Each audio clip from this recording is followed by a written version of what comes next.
3 ವರ್ಷಗಳಿಂದ ಗೃಹಲಕ್ಷ್ಮಿ ಯೋಜನೆಯ ಹಣ ಬಂದಿಲ್ಲ. ಅಧಿಕಾರಿಗಳ ನಿರ್ಲಕ್ಷ್ಯದಿಂದ ಬೇಸತ್ತ ಪತಿ ಈಗ ಜಿಲ್ಲಾಡಳಿತ ಭವನದ ಮುಂದೆ ಧರಣಿ ಸತ್ಯಾಗ್ರಹ ಆರಂಭಿಸಿದ್ದಾರೆ.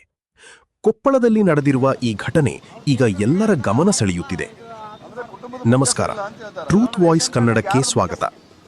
ಕೊಪ್ಪಳ ಜಿಲ್ಲೆಯ ಕುಷ್ಟಗಿ ತಾಲೂಕಿನ ಹಾಬಲಕಟ್ಟಿ ಗ್ರಾಮದ ಶರಣಪ್ಪ ಭೋವಿಯವರು ತಮ್ಮ ಪತ್ನಿ ಶಿಲ್ಪಾ ಅವರಿಗೆ ಕಳೆದ 3 ವರ್ಷಗಳಿಂದ ಗೃಹಲಕ್ಷ್ಮಿ ಯೋಜನೆಯ ಹಣ ಬಂದಿಲ್ಲ ಎಂದು ಆರೋಪಿಸಿದ್ದಾರೆ.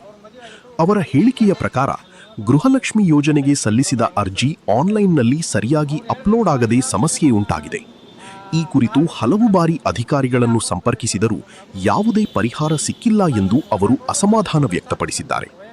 ಇದರಿಂದ ಬೇಸತ್ತ ಶರಣಪ್ಪ ಭೋವಿ ಕೊಪ್ಪಳ ಜಿಲ್ಲಾಡಳಿತ ಭವನದ ಮುಂದೆ ಧರಣಿ ಸತ್ಯಾಗ್ರಹ ಆರಂಭಿಸಿದ್ದು, ಅಧಿಕಾರಿಗಳ ವಿರುದ್ಧ ಕ್ರಮ ಕೈಗೊಂಡು ತಮ್ಮ ಪತ್ನಿಗೆ 3 ವರ್ಷದ ಬಾಕಿ ಹಣವನ್ನು ಬಿಡುಗಡೆ ಮಾಡಬೇಕು ಎಂದು ಆಗ್ರಹಿಸಿದ್ದಾರೆ. ಈ ಘಟನೆ ಸರ್ಕಾರದ ಮಹತ್ವಾಕಾಂಕ್ಷಿ ಗೃಹಲಕ್ಷ್ಮಿ ಯೋಜನೆಯ ಅನುಷ್ಠಾನದ ಬಗ್ಗೆ ಮತ್ತೊಮ್ಮೆ ಪ್ರಶ್ನೆಗಳನ್ನು ಹುಟ್ಟುಹಾಕಿದೆ. ಈ ಪ್ರಕರಣದ ಬಗ್ಗೆ ನಿಮ್ಮ ಅಭಿಪ್ರಾಯವೇನು? ಇಂಥ ಸಮಸ್ಯೆಗಳಿಗೆ ಅಧಿಕಾರಿಗಳು ಶೀಘ್ರ ಪರಿಹಾರ ನೀಡಬೇಕೇ? ನಿಮ್ಮ ಅಭಿಪ್ರಾಯವನ್ನು ಕಾಮೆಂಟ್ನಲ್ಲಿ ತಿಳಿಸಿ.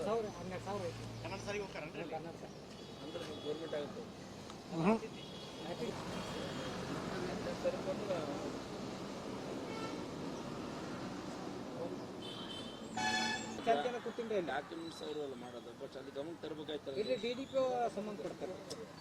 ಅಲ್ಲಿ ಮುಗಿದ ಮೇಲೆ ಇಲ್ಲಿ ಅಲ್ಲಪ್ಪ, ಫಸ್ಟ್ ಗಮನಕ್ಕೆ ಅಲ್ಲಿ ಒಂದಿನ ನಾನು ಒಂದಿನ ಕುತ್ಕೊಂಡಿದ್ದೀನಿ, ಪರ್ಮಿಷನ್ ಇಲ್ಲಾರ್ದ ಕುತ್ಕೊಂಡಿದ್ದೆ. ಅವ್ರು ಏನೂ ರೆಸ್ಪಾನ್ಸ್ ಮಾಡಿಲ್ಲ. ಒಂದಿನ ನಾನು ಫೋಟೋಗ ಸಮೇತ